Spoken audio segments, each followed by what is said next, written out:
Hi, my name is Andrew Hugel, and this is a 10-minute introduction to a very large research project called Aural Diversity. I've put links in the description to the Aural Diversity website and to the book Aural Diversity, published by Routledge in 2022. You'll notice that I say the word aural rather than oral throughout this video. Of course, A-U-R-A-L should be pronounced oral, but people always assume that I'm talking about the spoken word, about the voice, whereas what we're actually discussing here is hearing, the ear. Aural diversity begins from a very simple observation that everybody hears differently. This is just a fact. Our ears are uniquely shaped to each of us, as individual as fingerprints. Our hearing changes constantly throughout our lives, whether in a long-term way, for example age-related hearing loss, or on a temporary basis, such as when we have a cold or if we're feeling tired. There are universal factors, such as geographical, economic, environmental, ethnic and cultural, which bring about variations in hearing. People heard differently in previous centuries. And then there are medically identified hearing differences that affect around 1/6 of the world's population. And of course, some people don't hear with their ears at all, using instead sign language, touch, or technologies such as cochlear implants. But almost all hearing-related disciplines rely on a notion of normality that was established through a series of experiments in the mid-20th century. These experiments were conducted on healthy students, that is to say, people in their late teens or early 20s. All our audiology and medicine, engineering and design, acoustics and music, even literature and social science, is underpinned by this tacit assumption of what the International Standards Organization calls otologically normal. Yet the group that established this normal standard were only 17% of the population. The Aural Diversity project, then, challenges this assumption of normality in a range of disciplinary situations, and so investigates the differences between people and indeed animals and machines, so as to understand better the nature of hearing difference and how the world might be improved for people who hear differently. Let's take a more detailed look at the scope of the project by exploring the infographic that I created. So this is the Aural Diversity infographic, and as you can see it divides up into various regions by colour. Let's look at the bottom area, the so-called normal hearing. Now this progresses through life from fetal hearing to infant hearing, which takes about 6 months to fully develop.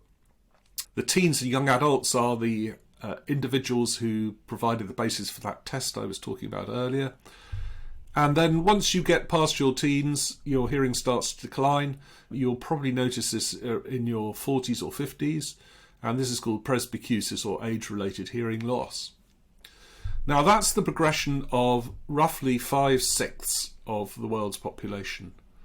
The other 1/6 experience various kinds of hearing difference.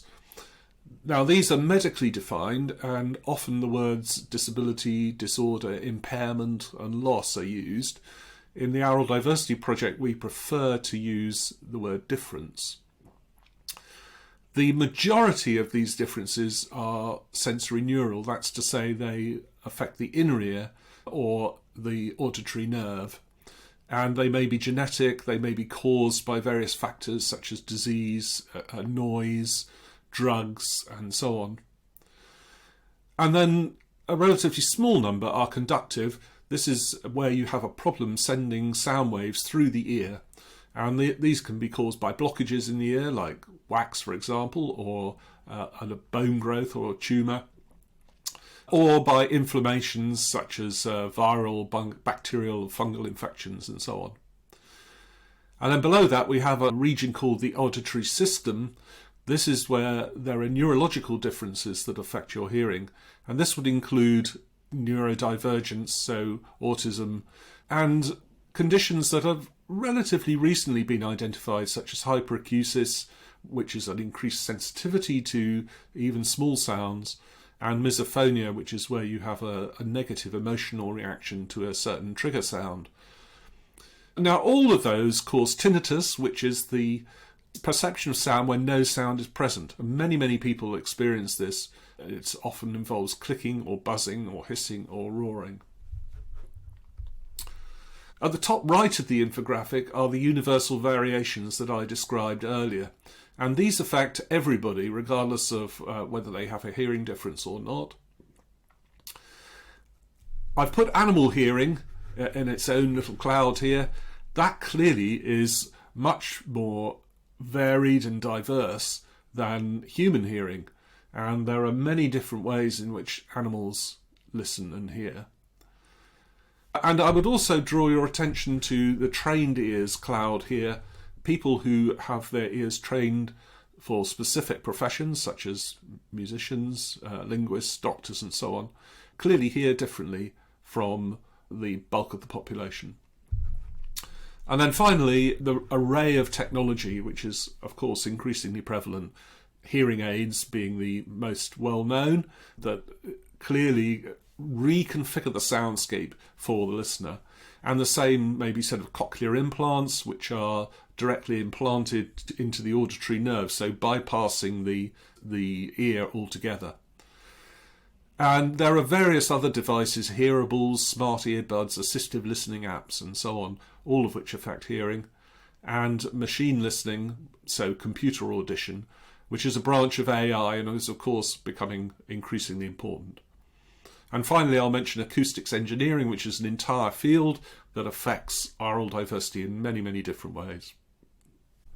I began the Aural Diversity project in 2018 following my experience of hearing loss in 2009 and because of my own peculiar autistic listening that I've had all my life. The term Aural Diversity, all one word, was coined by Professor John Levac-Drever at University of London Goldsmiths College following his research project on hand dryer noise. The early stages of the project involved some concerts and a conference founded by GN Resound Limited and Arts Council England. The concerts were unique events in which many different hearing types listened to and performed music together.